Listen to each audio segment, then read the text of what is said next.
everyone, this is Kyle from Fiskal, and today we're going to be looking at disassemblies and how they work in Cin7 Core. So the first question is, what is a disassembly? Well, a disassembly is the direct reversal of the assembly process in Cin7 Core.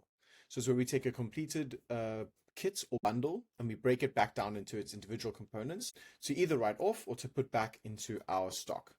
So a couple of examples, we could have a hamper or like a bundle of maybe a cheese product, a chocolate product, and a biscuit product, and we would then be able to take that finished good with disassembly process, break it back down into those individual products and restock those products. Another example could be we have a finished good that has a bill of materials that has been damaged in some way, and some of the components are not salvageable, but some are. So we would then be able to disassemble that finished good, keep the products that we want, the raw materials that are still usable, and we can then write off the ones that aren't. So there's a couple of requirements for a disassembly in Cin7 Core.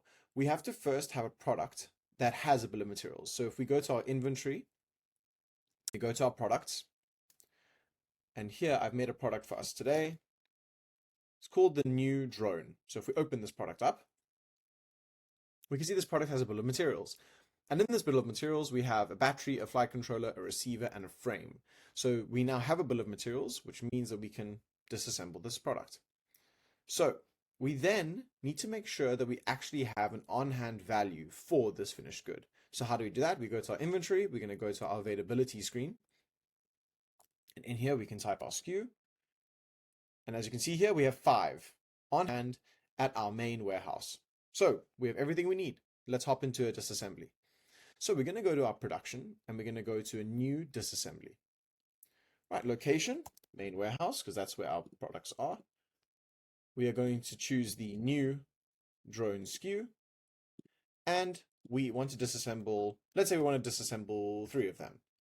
If you actually click this button here, these 2 arrows, you can see the maximum quantity that you can disassemble at that location. We see the product name, we want to select our WIP inventory account, and we want the completion date. We'll set it for today for this example. Great, now we can click here on auto pick. So 5 on hand, it finds, so let me move my face here. Oh, there's actually nothing there. Finds 5 on hand, we want to disassemble 3, and it has the unit cost. Great, let's authorize it. We now go through to the results screen, and I'll move myself here, but we can now click on load BOM, and this will now explode the BOM, as we say. It will explode the BOM of the drone out here. And we can see there's a battery, flight controller, receiver, and frame. And we are going to be receiving 3 of each of these because we are disassembling three completed drones. This is also where we could add some labor. So let's add in some labor here. Systems production team labor. We can just call it that. Here's where we can set our expense account. I've just put it on an uncategorized expense for today. You can leave any comments here if you'd like, and the amount that the labor costs. So let's say it costs $20. Great, we can click save. Always a good idea to click save in Cin7 Core.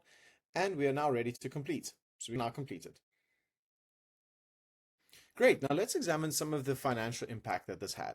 So if we go to our financials tab here, let me move myself up here, you'll notice that we can follow the debits and credits as they went through. So you can see here, we debited inventory, credited our expense account, we debited our WIP, credited our inventory, and then reversed that transaction when the disassembly was complete. So if we now check our product availability, you can see here that our new drone only has 2 units on hand because we've disassembled 3 of the 5 that were there when we started. And that is how disassemblies work in Cin7 Core. Thank you so much, everybody, and see you next time.